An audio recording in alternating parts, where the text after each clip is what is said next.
자, 그러면 다음으로 이번에는 일본 측에서 야마모토 세이타 변호사님께서 발표를 해 주겠습니다.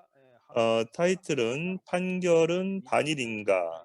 일본 정부의 대응과 일본 미디어의 문제"라는 시점에서 말씀하셨습니다. 야마모토 변호사께서는 소개하셨지만 오랫동안 일본 전후보상 문제에 관해서 많은 소송을 원고 대표, 일본에 있어서 피해를 입은 사람들을 입장에 서서 지금까지 이 법률적인 지원 활동을 계속 해 오셨습니다.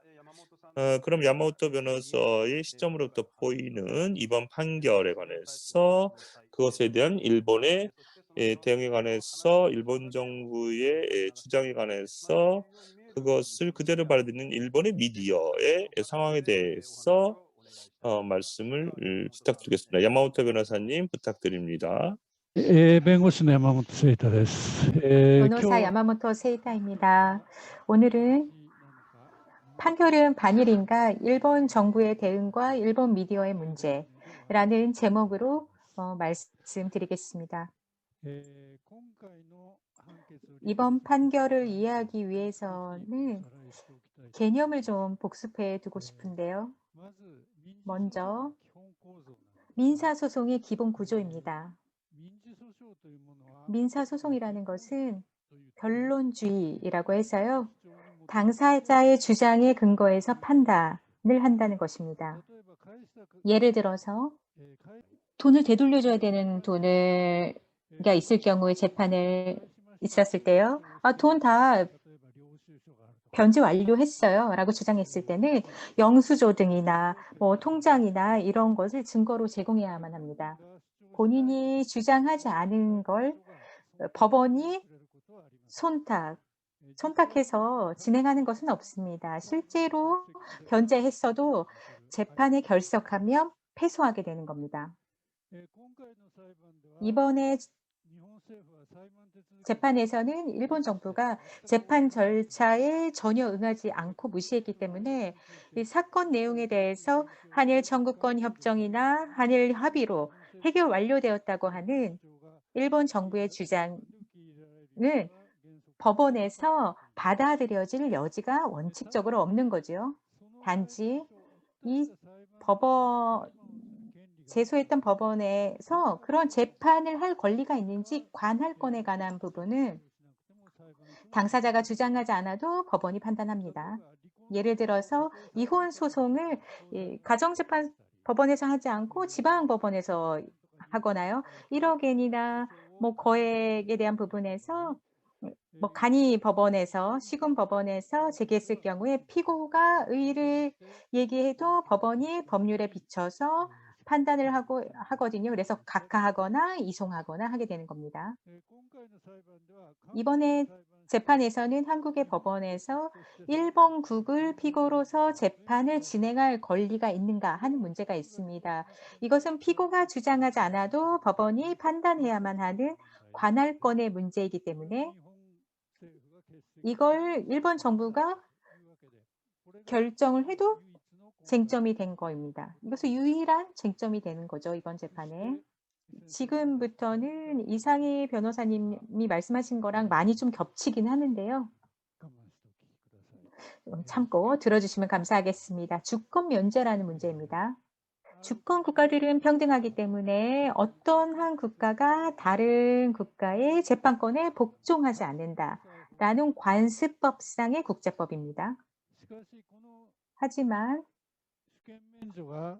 주권 면제가 국가의 어떤 행위에도 적용되는, 국가는 언제나 타국 재판에 대해서 면제된다고 하는 것은 19세기 얘기이고 이를 절대 면제주의라고 부릅니다. 국가가 상행위, 돈을 빌리거나 여러 가지 활동을 하면서 절대 면제주의로 했을 경우는 문제가 발생합니다. 예를 들어서 거래상의 트러블을 최종적으로 재판으로 판결할 수 없게 되면 안심하고 외국 정부하고 거래할 수가 없죠. 그래서 먼저 국가가 실시하는 상행위 또는 일반 사람들도 할 수 있는 거래라는 사적 거의에 대해서 민사소송에 관해서는 주권 면제를 적용하지 않는다라는 국내 판결이 19세기 말 유럽에서 나타납니다. 이것이 점점 더 세계적으로 침투가 돼서요. 한국에서는 1998년 대법원 판결, 일본에서는 2006년 최고재판소 판결에서 제한면제주의라고 부르는데요. 주권면제주의를 적용하지 않는다라는 주장을 내었습니다. 제한면제주의라고 하는 것은 100년 걸쳐서 세계의 동쪽 끝에 이제 도착한 거죠. 다음으로 불법 행위에 대한 부분인데요. 외교관이 일으킨 교통사고라는 부분에 전형적으로 나타나는데요. 이러한 외교관이 일으킨 불법 행위에 대해서 손해배상 청구 소송에 대해서도 역시 유럽 판례에서 시작해서 많은 국가들이 주권 면제 예외로 인정하게 되었습니다. 그렇게 하지 않으면 외교관한테 교통사고 난 분들이 얘기할 수 없게 된 거죠.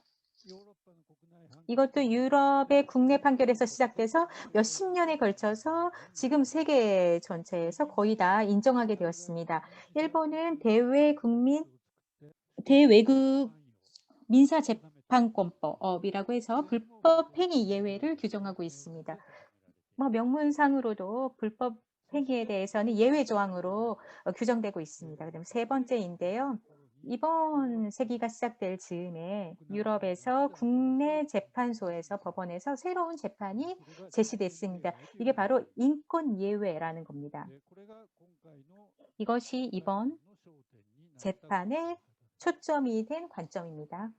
제2차 세계대전 말기에 독일군이 이 민간인 214명을 학살한 리스트모 사건이 있었습니다. 그리스 사람들을 살해한 건데요. 이 피해자 유족들이 그리스 법원에서 독일을 제소했고요.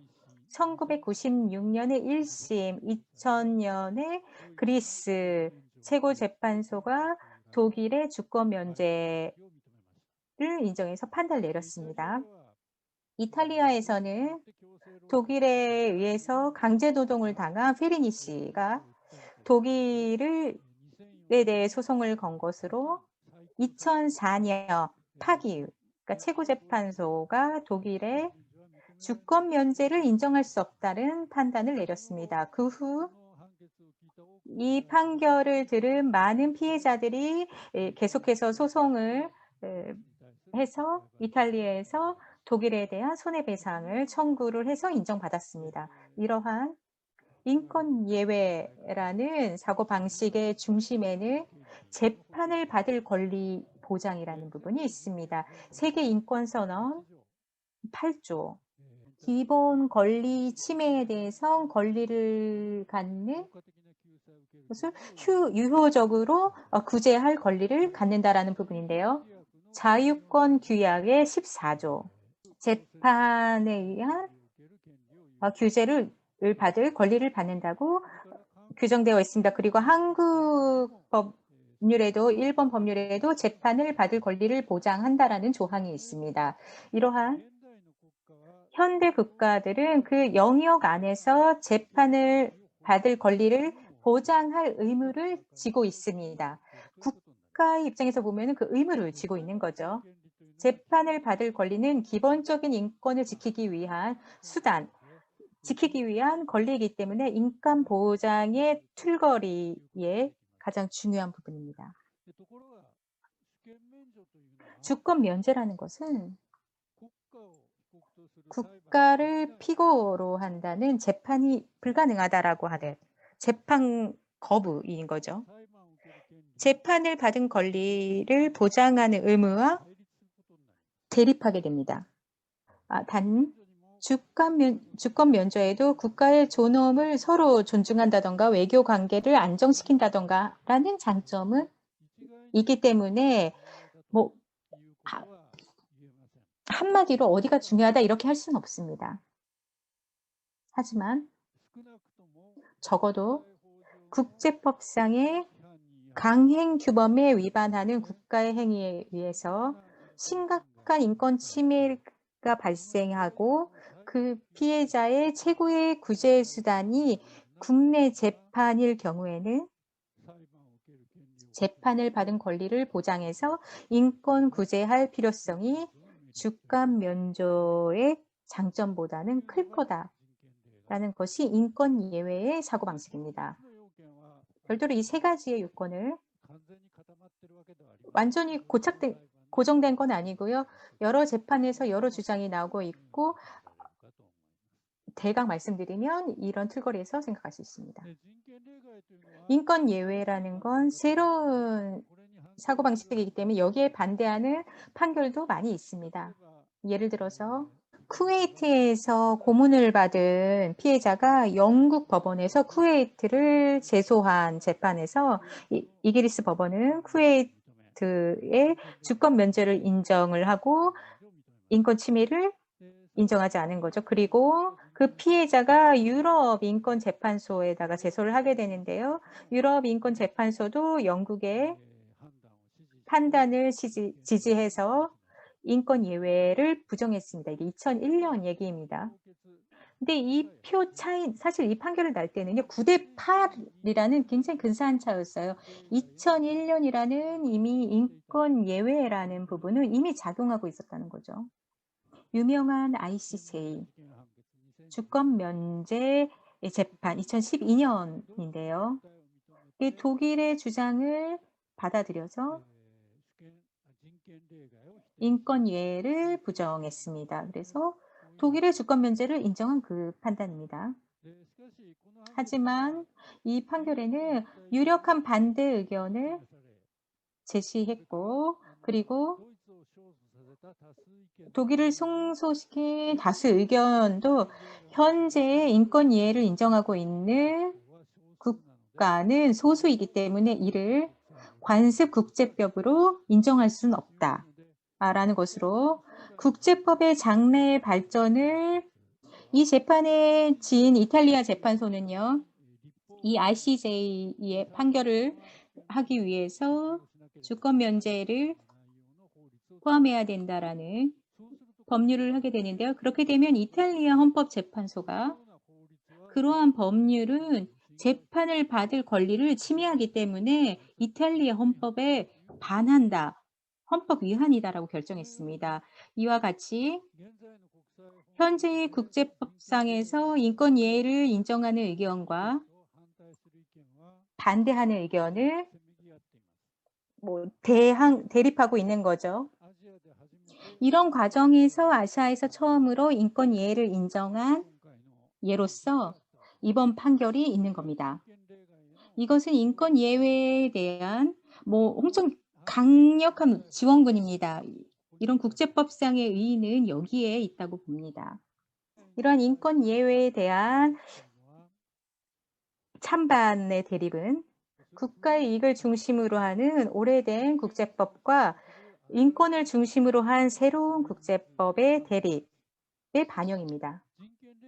인권 예외가 널리 인정받게 되면 예를 들어서 난민이 피난한 곳에 있는 법원에 박해당한 국가를 소송하게 될지도 있습니다.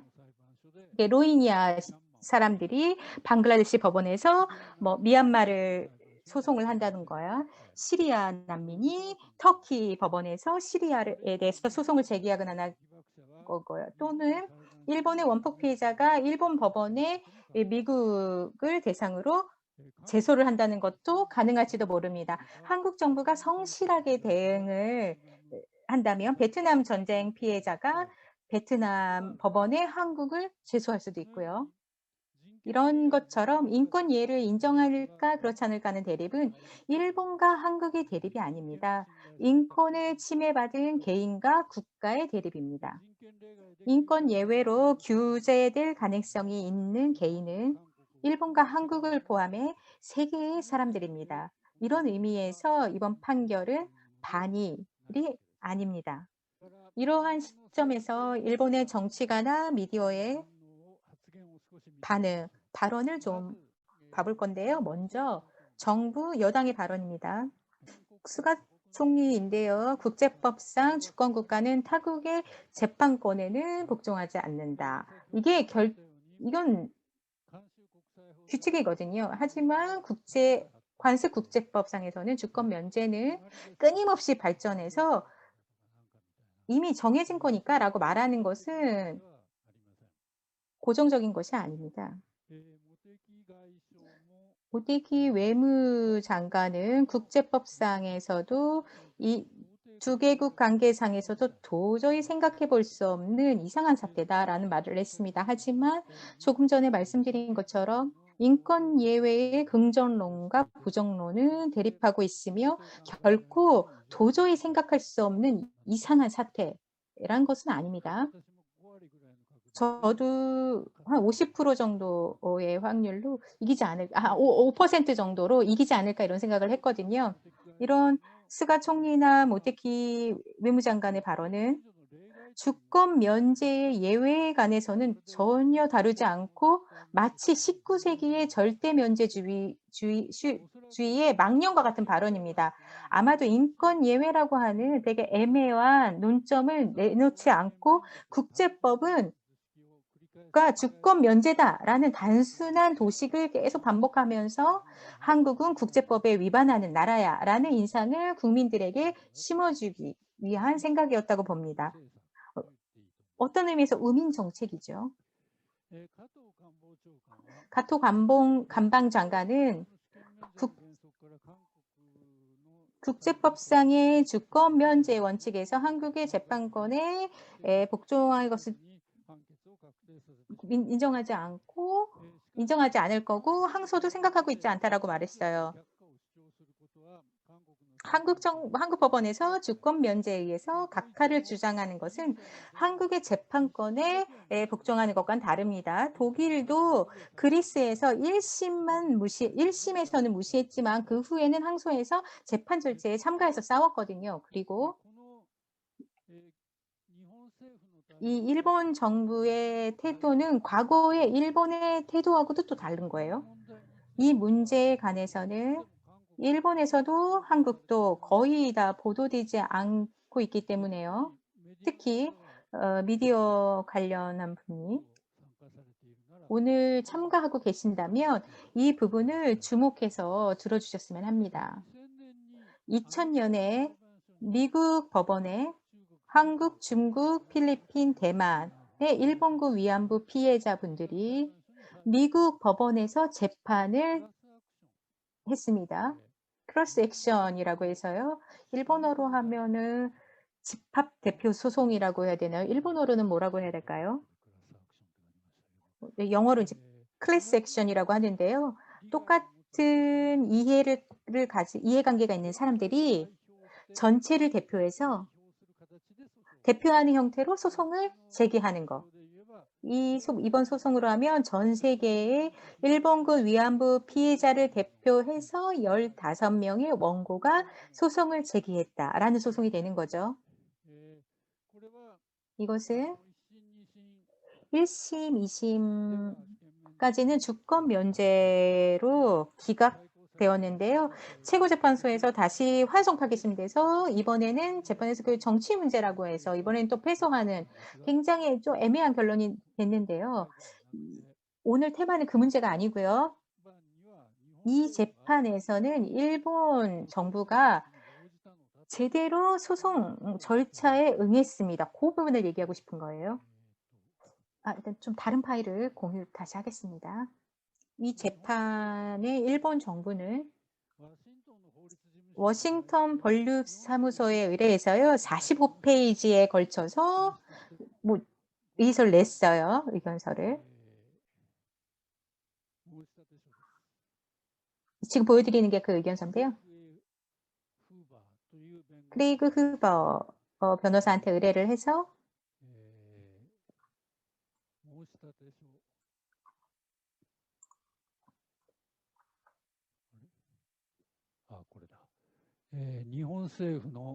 일본 정부의 청구 각하인 뭐 공소 제기소를 한 거죠. 공소 제기를 한 건데요. 이 재판을 주권 면제로 각하해야 한다.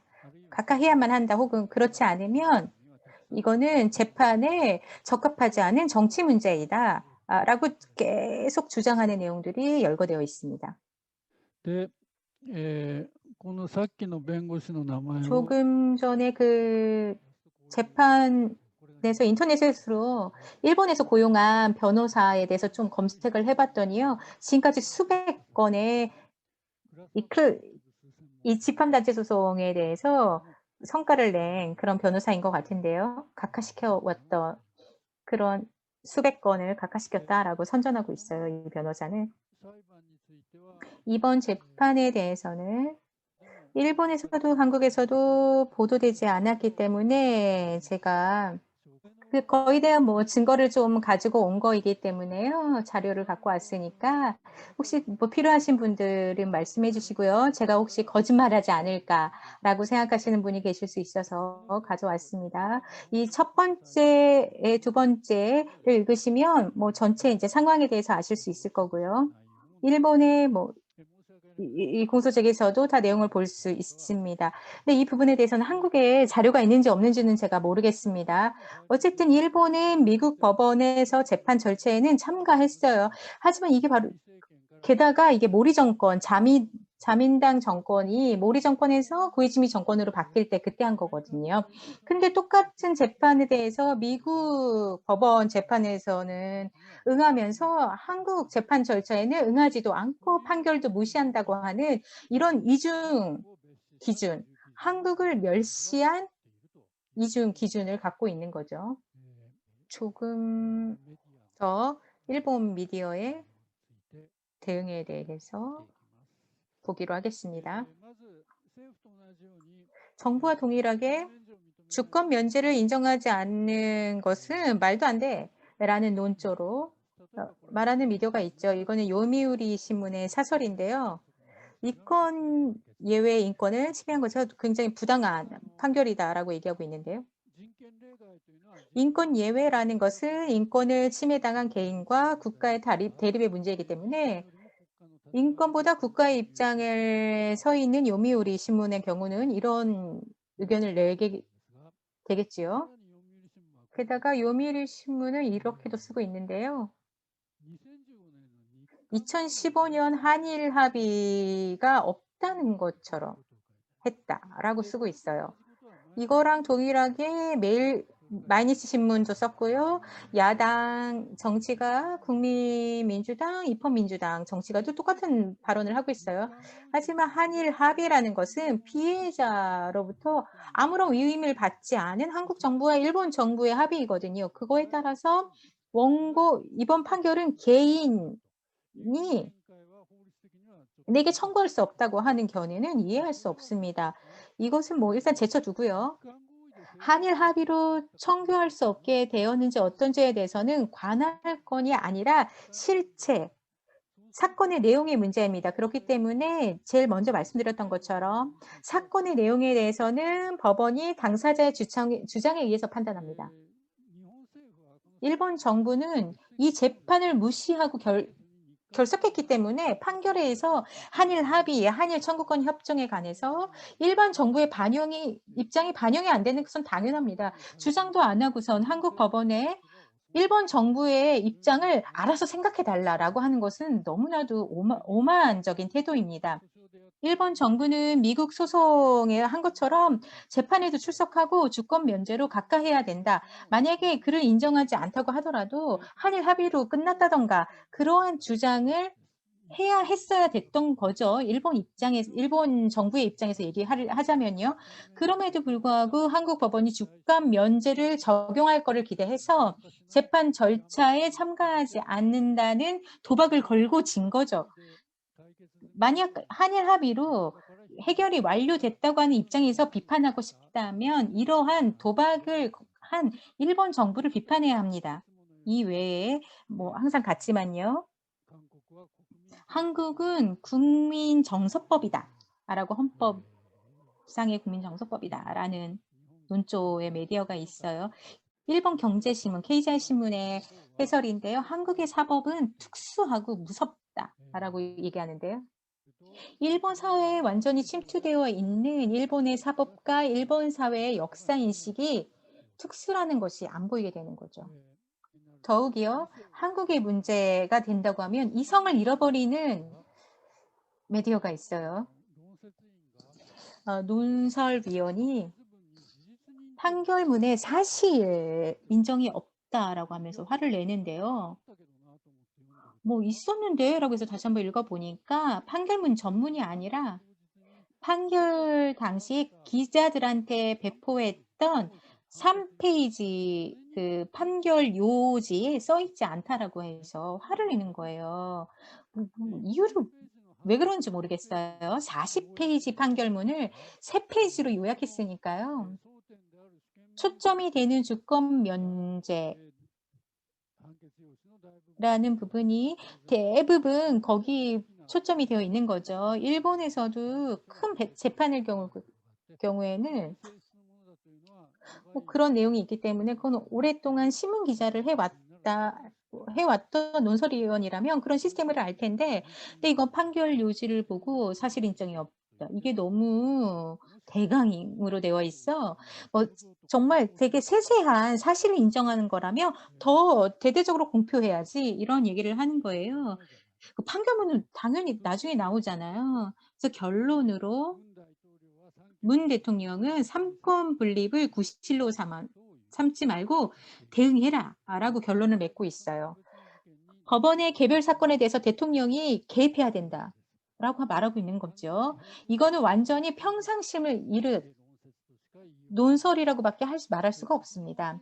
예를 들어 서일본 니시니혼 신문을 제가 지금 사무소가 있는 후쿠오카에 굉장히 큰 신문사이고 지역에서 지방신문으로는 3번째로 굉장히 큰 본사 빌딩도 굉장히 크고요.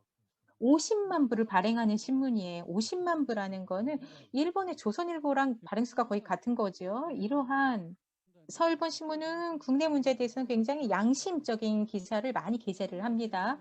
그러한 신문의 논설위인이 한국 문제가 되면 전혀 완전히 평상심을 잃고 기사를 쓰는 부분에 굉장히 무섭습니다. 그러면 정리하겠습니다.